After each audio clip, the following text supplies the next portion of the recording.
Assalamualaikum warahmatullahi wabarakatuh. Alhamdulillahil wahibil minan, al-hadi li aqwamis sunan. Asyhadu an la ilaha illallah al-malikul alam, wa asyhadu anna Muhammadan abduhu wa rasuluh, al-mab'utsu ila kafatil anam. Usalli wa usallimu ala Muhammadin wa ala alihi wa ashabihi ajma'in. Abdullah salati wassalam. Amma ba'du. Hadirin, pada kuliah subuh kali ini saya akan membawakan sebuah judul memberdayakan 4 aktivitas selama bulan Ramadan. Keempat aktivitas itu adalah yang pertama, aktivitas yang berkaitan dengan ruhiyah. Artinya yang berkaitan dengan ruh, dengan rohani, dengan jiwa, dengan mental. Ini artinya bahwa kita dalam menyambut dan mempergunakan atau dalam memberdayakan segala sesuatu yang berkaitan dengan jiwa selama bulan Ramadan ini harus dihadapi dengan penuh sukacita. Jiwa ini harus bahagia, harus senang, harus gembira menjalankan setiap aktivitas selama bulan Ramadan. Dan dari jiwa ini muncul sebuah keyakinan untuk tidak menghina orang, untuk tidak membodohi orang, untuk tidak berkata kotor, untuk tidak melakukan sesuatu perbuatan yang dapat membatalkan saum maupun yang dapat membatalkan pahala saum. Ini tergambar dalam sebuah hadis qudsi yang panjang. Allah Subhanahu wa taala berfirman dalam sebuah hadis qudsi, "Kullu amal ibni Adam lahu illa syiyam, fa innahu li wa ana azzi bihi." Sesungguhnya amal atau perbuatan setiap manusia atau bani keturunan Adam itu baginya atau bagi mereka illa syiyam, kecuali saum, fa innahu li wa ana ajibihi. Saum itu adalah untukku dan akulah yang akan memberikan balasan atau pahalanya. Ini ada titik tekan. Saum itu fa innahu li wa ana ajibihi. Bahwa saum itu harus pertama, saum itu harus berlandasan pada ikhlas, fa innahu li, harus karena Allah, bukan karena apa-apa. Harus betul-betul taujihul ibadah libtighai mardatillah. Atau tarkur riya fi ta'ah, begitu pengertian ikhlas. Saum itu betul-betul harus menunjukkan segala perbuatan kita karena Allah. Atau menghilangkan segala sifat riya dalam hal ketaatan, dalam hal saum ini. Kemudian fa innahu li wa ana azibihi juga bermakna bahwa betapa saum itu banyak pahalanya. Atau betapa besar pahala saum ini, maka orang jangan menyepelekan yang namanya ibadah saum. Rangkaian hadis itu yang panjang, kita lanjutkan. Asyamu junnatun, saum itu adalah junnah, perisai, penahan. Maka bermakna saum itu adalah al-imsak, menahan. Kemudian fa idza kana saumu ahadikum fala yarfas wala yasub wala yajhal. Apabila pada saat itu salah seorang di antara kamu saum fala yarfas wala yajhal wala yashub, atau wala yarfas wala yashub wala yajhal. Maka jika kamu pada saat itu saum, janganlah kamu berkata kotor. Janganlah kamu menghina orang, janganlah kamu membuat orang bodoh, atau janganlah kamu membodohi orang. Wa in syatamahu ahadun aw qatalahu ahadun fakul inni mru'un shaimun, inni mru'un shaimun, inni mru'un shaimun. Jika ada orang yang mengajak kamu untuk berkelahi, atau jika ada orang yang menghina kamu dan mengajak kamu untuk fighting, untuk berkelahi, maka katakan, aku sedang saum, aku sedang saum, maaf, aku sedang saum. Walladzi nafsi Muhammadun biyadihi lahulu fafamis shaimi khairu atyabu mirrihil indallah mirrihil misk. Dan demi jiwa Muhammad yang ada dalam genggamannya, sesungguhnya bau mulutnya orang yang saum itu lebih baik dan lebih harum dalam pandangan Allah daripada harumnya minyak kasturi. Ini hadirin, bau mulut ini mungkin ketika kita saum itu bau mulut, apalagi sudah menjelang siang hari. Tetapi jika dibandingkan dengan harumnya minyak kasturi, atau dalam mungkin di negara kita minyak Casablanca, itu tidak seberapa minyak Casablanca. Ini bau harumnya lebih baik dan lebih harum ataupun lebih berharga dalam pandangan Allah daripada minyak kasturi atau minyak Casablanca. Tetapi tidak berarti bahwa bau mulut ini lebih harum dalam pandangan Allah atau lebih baik kita menyebarkan bau mulut ini kepada teman-teman. Misalkan ada teman yang ada di dekat kita, nih bau mulut saya nih lebih harum. Tidak begitu.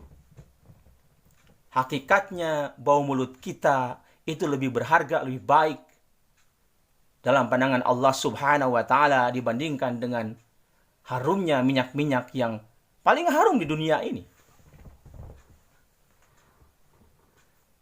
Hadis kursi berikutnya adalah Lis-shaimi farhatani yaprahuhuma, farhatun indal iftar wa farhatun inda liqa'i rabbih yaumal qiyamah. Bagi yang saum itu mempunyai dua kebahagiaan, yaitu bahagia ketika berbuka. Di saat maghrib kan kita bahagia, berbuka saum.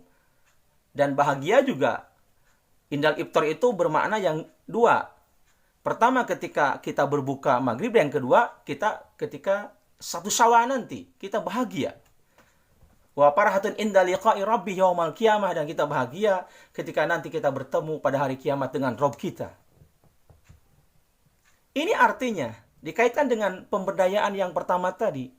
Jiwa, mental, rohani kita bahagia. Tadi dikatakan harus bahagia, harus senang.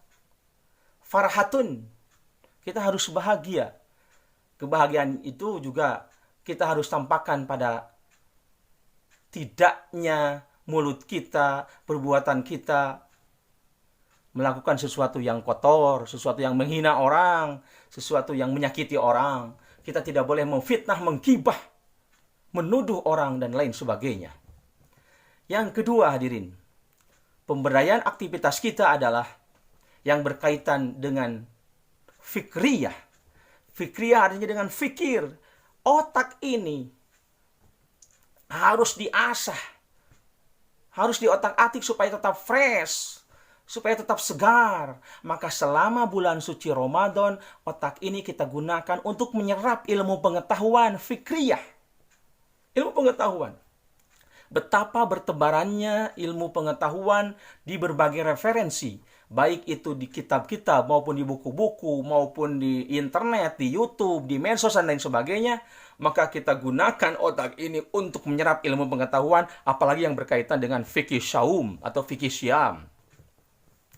Jangan sampai kita biarkan satu bulan Ramadan ini, jangan sampai ilmu itu begitu lewat, tetapi tidak kita manfaatkan, tidak berdayakan pikiran ini untuk memahami, untuk menghayati yang namanya ilmu pengetahuan, terutama tentang fikih saum. Yang ketiga, pemberdayaan yang berkaitan dengan jasadiah. Artinya dengan fisik. Kita tahu, meskipun ini kita saum di bulan Ramadan, tetapi fisik kita harus kuat. Mungkin di daerah-daerah yang bukan zona merah, artinya zona hijau, masih diperkenankan orang untuk bekerja di luar rumah. Di perkampungan-perkampungan atau di pedesaan-pedesaan yang masih segar suasananya, orang-orang keluar rumah untuk mencari kerja. Di bulan Ramadan ini tidak menghentikan orang untuk bekerja. Maka ketika orang bekerja di sawah misalkan, ketika bekerja di kebun tentu harus kuat fisiknya. Maka inilah ketika Ramadan kita butuh asupan-asupan gizi yang menguatkan badan ini, yang menguatkan fisik ini untuk bekerja. Bukankah selama bulan Ramadan kita bekerja jalan, apalagi misalkan kita melaksanakan salat qiyamul Ramadan atau tarawih, baik ada yang di rumah maupun ada yang di masjid. Kemudian aktivitas fisik yang lainnya, tentu ini memerlukan kekuatan. Maka asupan-asupan gizi ini sangat penting. al-mu'minul qawiyyu ahabbu indallah minal mu'minid dha'if. Atau dalam hadis yang lain, al-mu'minul qawiyyu khairu wa ahabbu ilallah minal mu'minid dha'if. Orang mukmin yang kuat ini itu lebih dicintai dan lebih baik dalam pandangan Allah daripada orang mukmin yang lemah. An-Nisa ayat 9, وَلْيَخْشَى الَّذِينَ لَوْ تَرَكُوا مِنْ خَلْفِهِمْ ذُرِّيَّةً ضِعَافًا. Dan hendaklah kamu khawatir jika kamu meninggalkan di belakang kamu anak cucu yang lemah. Salah satunya adalah lemah fisik, di samping lemah iman. Ini bahaya.